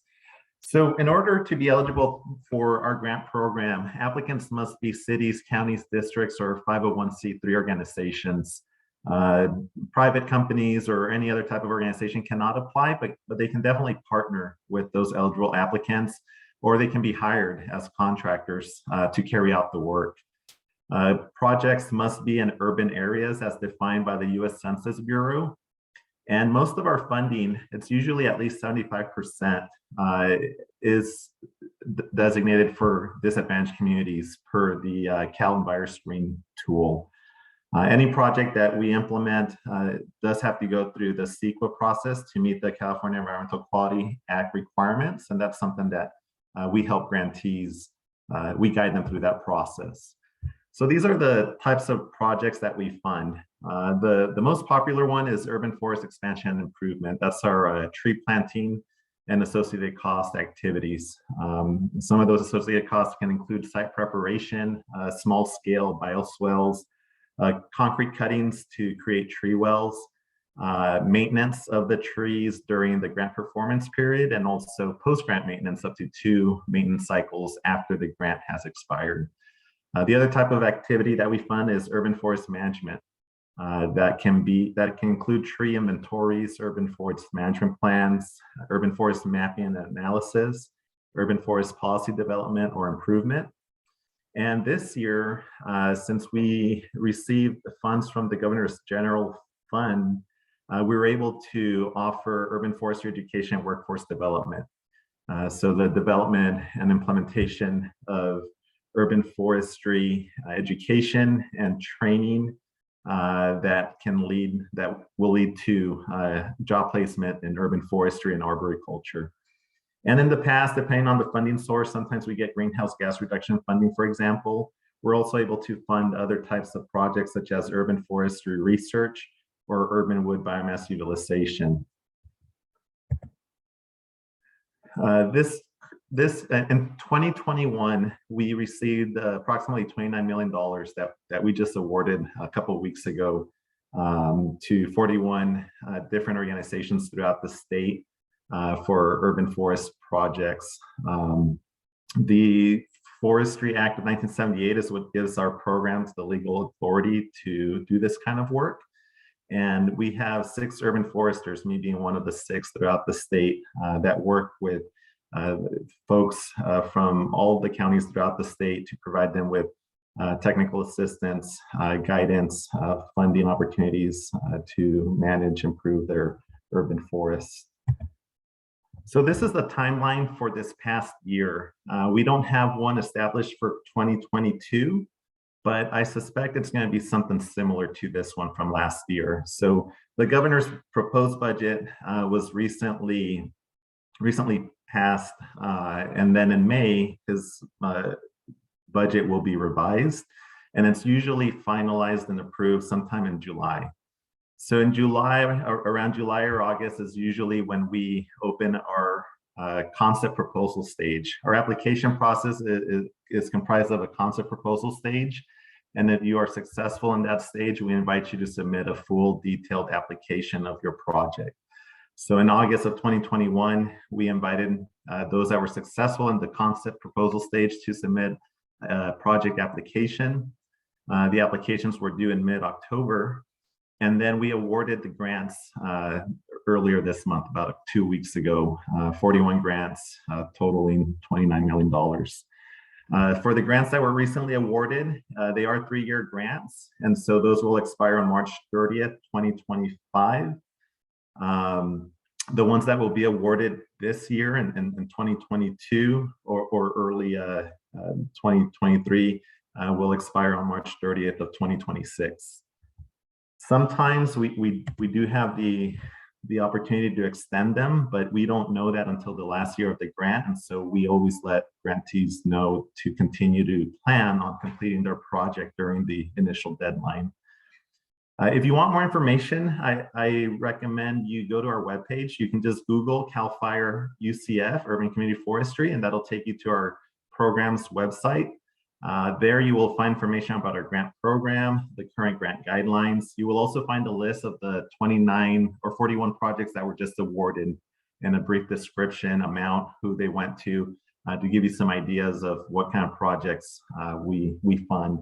I also encourage you to sign up to our emailing list. On the right-hand side of our page, you can click on the sign up link and you will receive notifications about our program when the grant application period opens, information about our grant workshop. Once we do have as we are getting closer to having the application period begin, we will offer grant workshops where we'll give you all the information about our grant program and also some advice and suggestions on how to make your application competitive, stronger. This is my contact information. Feel free to call me or send me an email if you have any more questions or to discuss ways on how we can work together. I appreciate it. Thank you for your time. Great. Henry, thank you so much for sharing that information with us. I think it's really exciting to see these sorts of funding opportunities available. And, you know, that's one of the things that we're hoping to come away with today is some ideas, get those percolating either for people doing those on their own, or even better, if we can collaborate together for people that are in the room to really make an impact and scale things to a way that we can have impactful projects here in Ventura County. So with that, same situation as last time with our panelists. We're going to wait and do those questions at the end, although you're welcome to load those into the chat. Morel and I will be keeping an eye on those, or you can just wait and hold them until we get done. Our next panelist is Melissa Jones. Melissa is with the California Natural Resources Agency's Urban Greening Program. So Melissa, with that, it's to you, and thanks so much. Thank you. Good morning, everybody. So my name is Melissa Jones, and I'm a program manager in our Office of the Resources Agency. I'm just going to go over a bit about the Urban Greening Program. So we currently have $47.5 million available for local assistance. There's no minimum or maximum request. Matching funds are not required. However, it does help demonstrate project readiness and may help you be more competitive if you have some kind of match. If you don't have any leveraging funding, I would really encourage folks to make sure in your proposal to explain why, just so you don't leave the reviewers wondering. In-kind contributions can be included in that, so you want to count those as your leverage dollars. Like I said before, there's no minimum or maximum request. We tell you to ask for what you need, knowing that if your project is competitive, we can always offer a partial award. We can decrease, but not increase the amount. And just keeping in mind also that this program is statewide, so those dollars we intend to spread them as far wide of the state as we can. Okay, so eligible applicants are cities, counties, nonprofits, special districts, and joint powers authorities. Nonprofits must be qualified to do business in California. And if a California Native American tribe has a 501c3, they would be eligible. And just a quick note that school districts are not eligible for this one, but they do make good partners. So one of these entities could partner with a school district to do a greening project on their property. So eligible projects under this program, all projects must either acquire, create, enhance, or expand community parks and green spaces, or use natural systems or systems that mimic natural systems to achieve multiple benefits. And projects can be accomplished using either one or both of these approaches. Projects must also provide additional multiple benefits. So listed on the screen here are some practical examples of projects that are eligible, will reduce greenhouse gas emissions, and will provide additional multiple benefits. So you can establish, enhance, or expand neighborhood parks and green spaces, do a green street or alleyway, greening projects on public lands and school properties, do some urban heat island mitigation or energy conservation efforts. Those are just a few examples. You want to be sure that your project is accessible where feasible and provides direct benefits to the community you're serving. So, we want to make sure we get people out of their cars. So you want to be on the lookout for freeways, rivers, railroad tracks, anything that will impede people getting to the project. So 75% of the awarded funds must go to disadvantaged communities. And there's two definitions for that, which are on the screen here. Either the top 25% high scoring census tracts in CalEnvirus Green 4.0, or if a census tract has a median household income less than 80% of the statewide average. And to be located within at least 50% of the physical project footprint must be located in a publicly accessible area within that disadvantaged community. So it's located within and benefiting. So it's a really high percentage. So, what if you're not disadvantaged, can you still compete? Yes, you can. The first question is your project located in an urban area? And for this program, urban is defined as a city within the state of California or an area that's designated as urban in some kind of plan, general plan, specific plan, community plan. Another way you can compete is the multiple benefits. Are you capturing stormwater, public health benefits, economic benefits, recreational benefits? What else are you doing? I would just add too that this program does have a bias towards disadvantaged communities. Our minimum is 75%, but it's not maxed at that. So in previous rounds through another fund source, we awarded anywhere from 92 to 100% of the projects to disadvantaged communities. So on the screen here are the statutory priorities for the program that emphasize the economic, environmental, and social benefits. This is 5 priorities, of which you will select 2 that are most applicable to your project. Another priority for the program is extreme heat. So there's a California heat assessment tool that you will use to identify whether your project is, a significant threat from extreme heat, and there's instructions for that in the guidelines. So take a look at that. Some other evaluation criteria is project readiness. You'll want to talk about your current status of your project, where you are at in design, environmental compliance, and your timeline for completing your project and those milestones. Organizational capacity is another area where you'll talk about your organization's experience in completing similar projects, talk about your fiscal capacity to carry out a reimbursement grant. And then just additional project characteristic is kind of a catch-all category where you have the opportunity to tell us about something that maybe we haven't asked about yet. Proposals are due for the urban greening program before 5 p.m. on March 28th, 2022. They will be submitted through our System for Online Application Review, also known as SOAR. We will not accept any hard copies. And then for the project questions, one thing to point out is that applicants have, for most of them, you'll have about 3,000 characters to respond to the questions in the proposal. So here's the application process. We have a 3-step process. All applicants will participate in the first step of the process by submitting a project proposal, which is due on March 28th. And it will be submitted through our system SOAR. The project proposals will be reviewed, will be evaluated and scored, and only the most competitive will be invited to participate in step 2, the field visit, which is a field visit. The field visits may be conducted virtually or in person, just kind of depending on where we're at with COVID and the pandemic at the time. Then the most competitive emerging from the field visit will move on to step 3, where you'll provide some supporting documentation for review. And then from there, we'll announce awards. Here's the timeline for the project. We released the solicitation on February 7th, and we're about to start our technical assistance workshops, which we're doing 5 of them starting next week. So you can go to our website and register for that. And the proposal deadline, once again, is March 28th in the next month. And we anticipate announcing awards by the end of the calendar year. So here's our contact information. Should you have any questions, you can call us or email us. And just a few final tips before I wrap up. Just make sure to submit your proposals before 5 p.m. on the deadline, just in case to avoid any last minute problems. You don't want technology glitching on you at 4:55. The other thing too is just if you want a piece of advice is have somebody do a cold read of your proposal before you submit it. That's a really helpful tip for a lot of folks. If somebody who's unfamiliar with it, have them read it. If they have difficulty understanding it, chances are the reviewers will as well. So it really helps you fine tune your proposal. Thank you.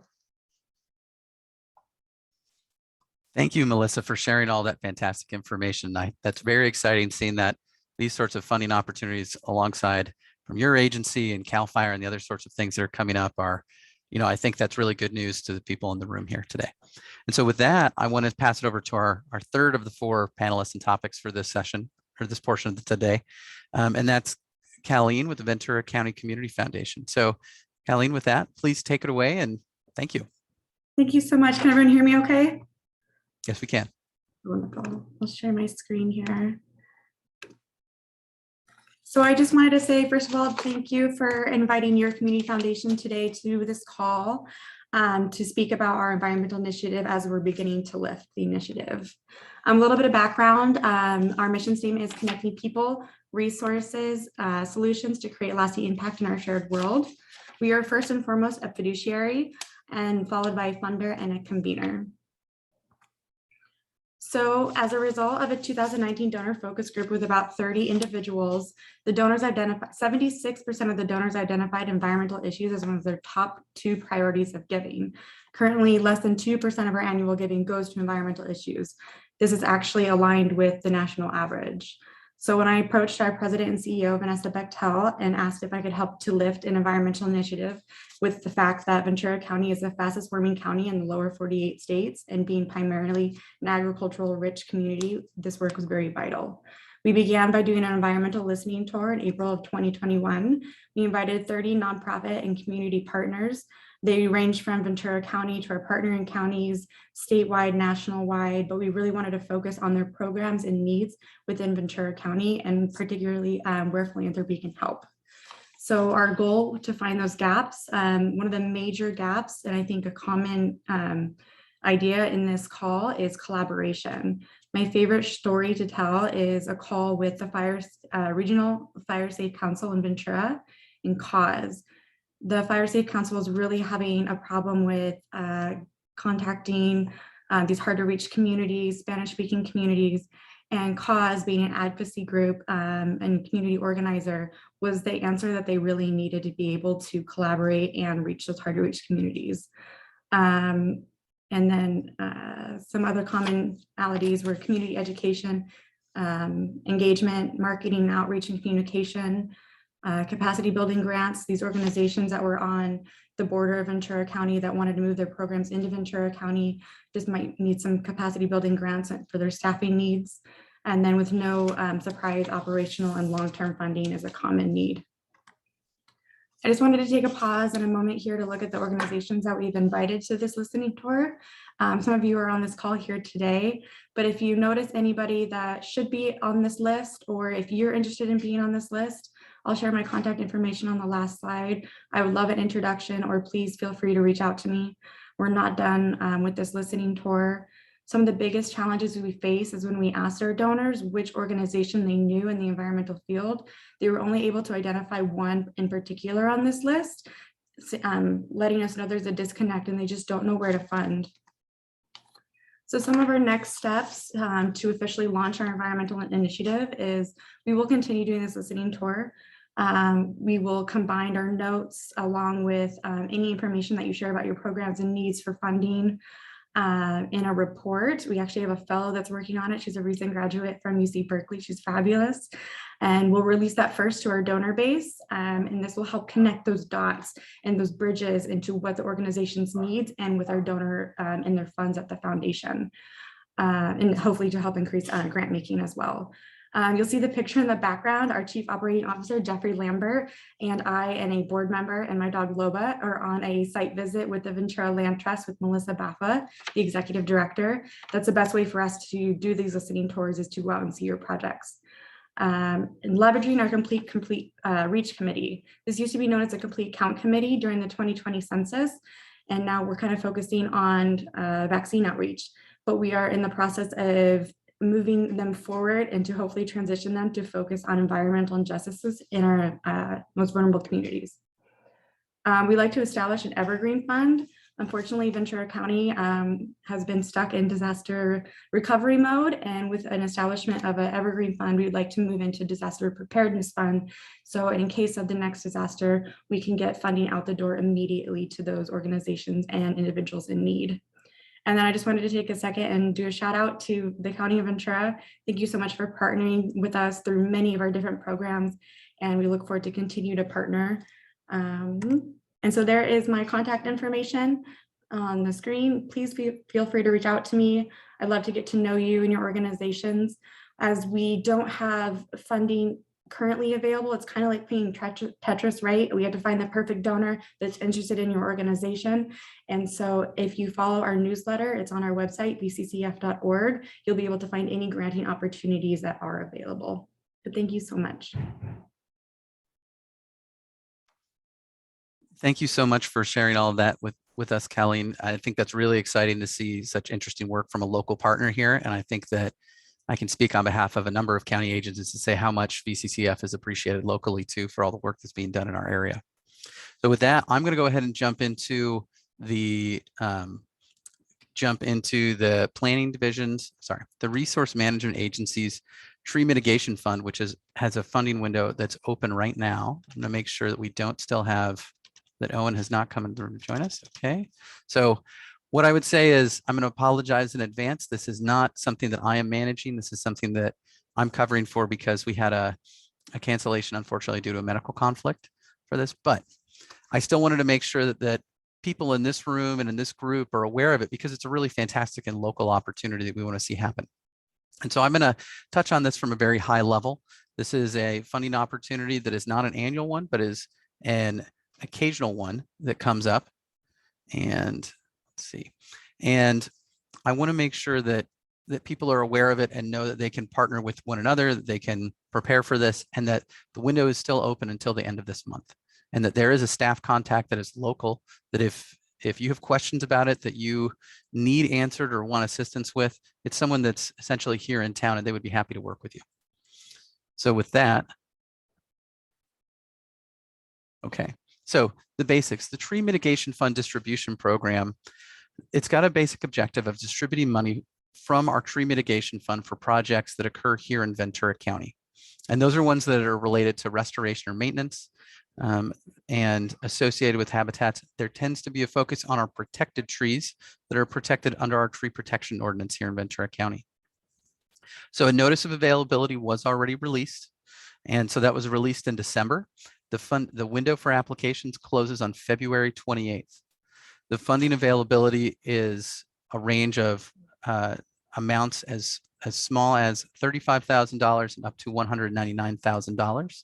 There's a total distribution anticipated of approximately $928,000 with this funding cycle.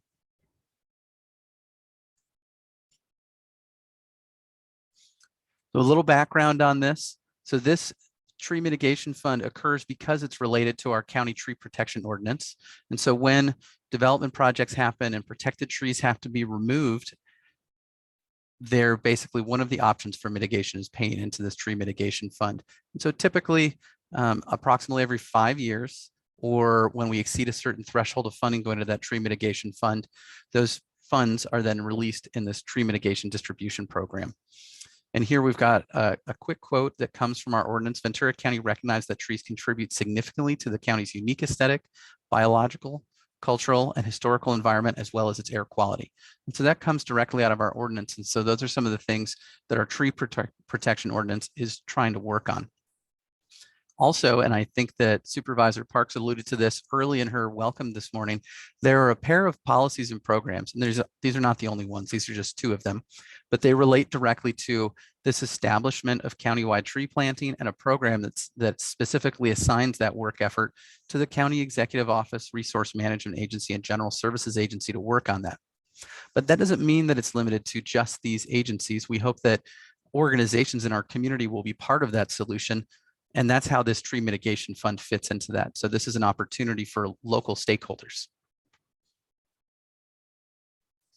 So one of the things that Owen wanted to share and that I've kind of taken from his slides and wanted to share with everyone is where this funding resource comes from. A big percentage of the mitigation funds came from the Lake Sherwood area and development projects associated with that location. And then that other 17% came from places all over Ventura County, but that's where a large chunk of that mitigation funding is coming from geographically.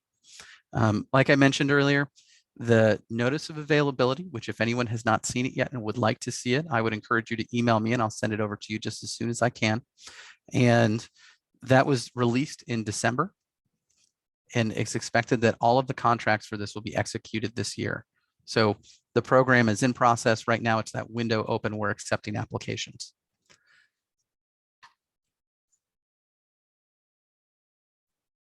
So some of the basic things that you could find if you were to go look in that notice of availability is I would expect that individuals would want to get familiar with some of these very basic things. The notice of availability is 8 or 9 pages long.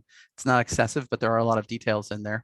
But you're going to want to take a look at the types of individuals that are eligible, the project types and tree types that would be eligible for the planting funds, the project locations that are eligible, Some of the reporting requirements associated with it, and those are some of the administrative things that you'll need to report to the county if you were to receive funds, and then the overall project cost.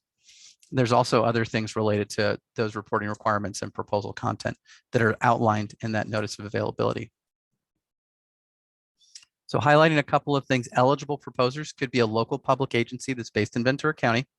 They can also be private nonprofit organizations, and there are more details about eligibility, but that's the high level on who those intended audiences are. The project types are intended to be projects that are related to planting and maintenance of newly planted protected trees. And you'll notice that protected trees is in capitals. There is an exhibit attached to the notice of availability that has a specific tree planting list of what we're talking about. And then the project locations. And this is something that has changed from the last cycle if folks were around for the last one. So there's some things that changed a bit in this, but those lands located within unincorporated Ventura County or county-owned properties within city limits or within unincorporated areas. Land that is publicly owned by a conservation organization, or is privately owned or protected from development by a biological conservation easement. And land that is actively managed by a group that meets the definition of an eligible organization, which is also in that notice of availability. And that's when I say eligible organization, that's going to be which sorts of local public agencies are we referring to, which sorts of private nonprofit organizations qualify. So one of the other things is that there are certain types of protected trees depending on whether or not you are located inside of a scenic resource protection overlay zone that calls out some of those areas are for oaks and sycamores specifically. And this is me taking directly from the previous speaker's slide. So I don't actually have a lot more detail unless I were to come through the NOA, but I'm happy to work with anyone to do that. And I would say that it's also important to go through the protected tree species list that's included as Exhibit 1 to that notice of availability. A few other highlights that were pulled out from what the speaker had talked to me about before, were that the maximum grant awards are going to be $199,000 for this award cycle. The administrative costs are capped at 10%. There's a new standardized online form that's how the invoices and the status reports are going to be submitted in the future. So it's not something you're going to have to do hard copies of or anything like that, but you will be using our system to do that. Trees must be planted within the first year of project initiation. So even though monitoring will occur for longer, the first year of planting must include the tree planting. And then all of the projects are going to need to include tree maintenance and monitoring plan, and they'll include measurements of what that success expectancy is associated with that project too. So that was very rapid and very high level because I'm not the one that administers this program, but I wanted to reiterate that if people have questions about this, you are welcome to reach out to me and I will pass along those questions. You're also welcome to reach out directly to Owen Deutsch, who is the project planner for this and is managing this distribution. So with that, I'm the last speaker for our funding panel. I'm going to go ahead and stop sharing my screen. And why don't we go ahead and open it up for questions, and we'll go from there. So if anyone has questions, please raise your hand, please put it in the chat. And I think our funding panel will be happy to respond and give you any information they can.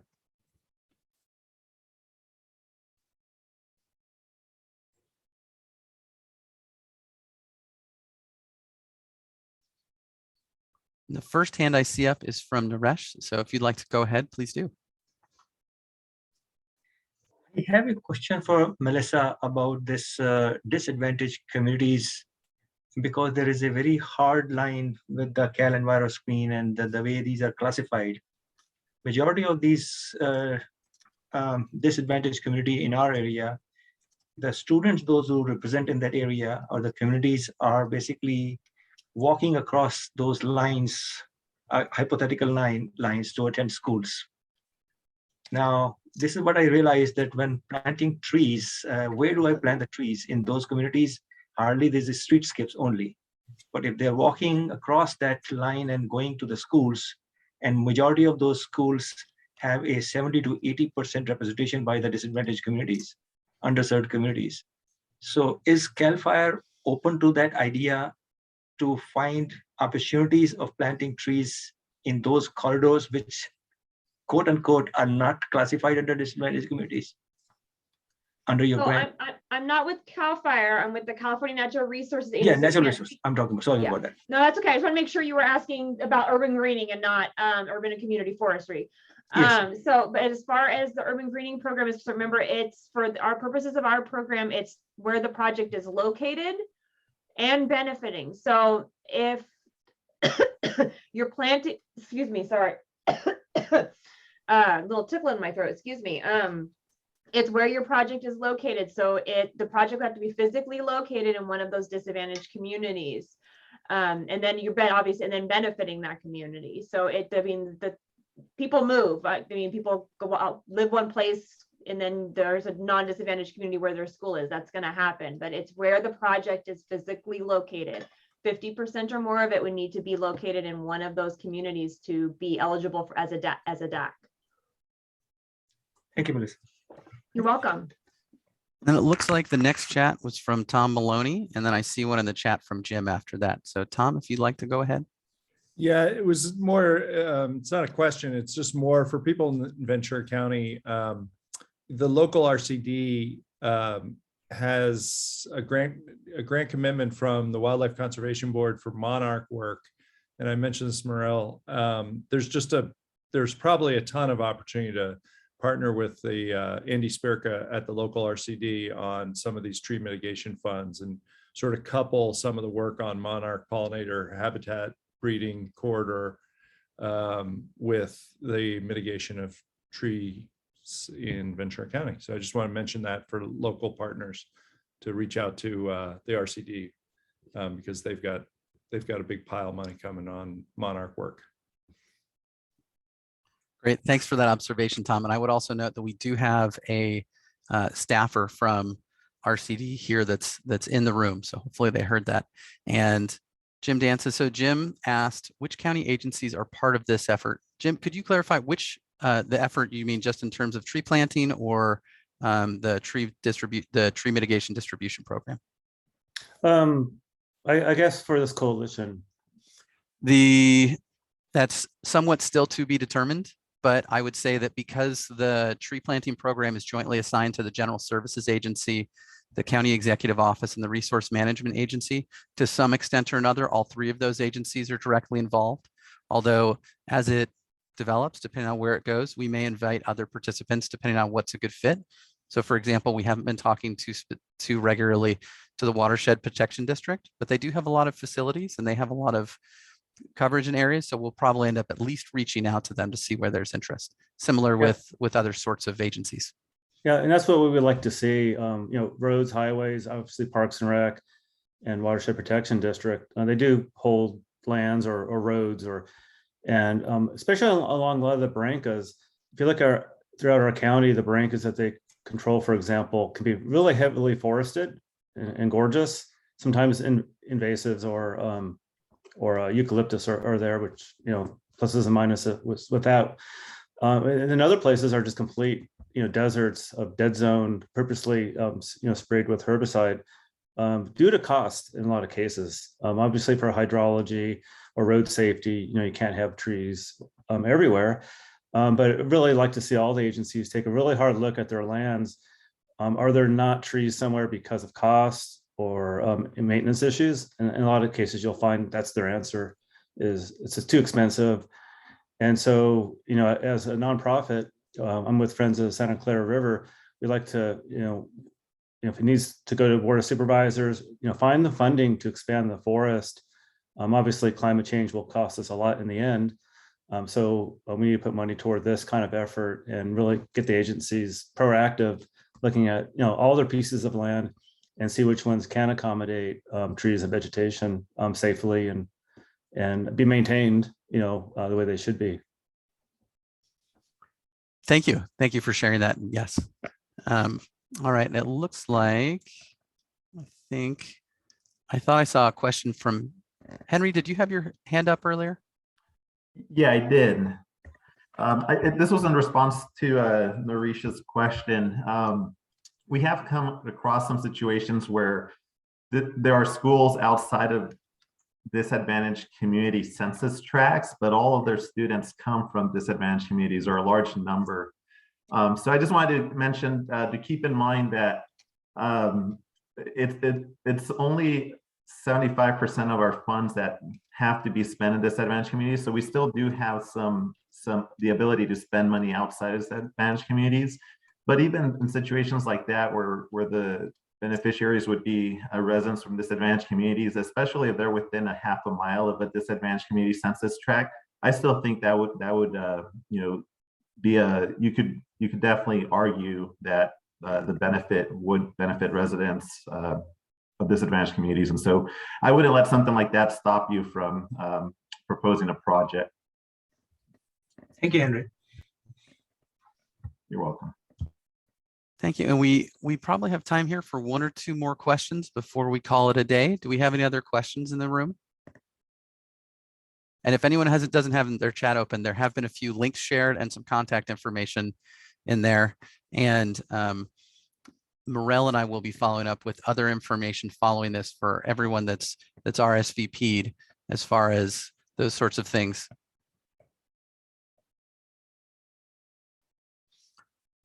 Well, not seeing any questions, I'm going to go ahead and start wrapping up. But if someone wants to throw one in there because they're thinking about it and they're just kind of sitting on it, they can do that.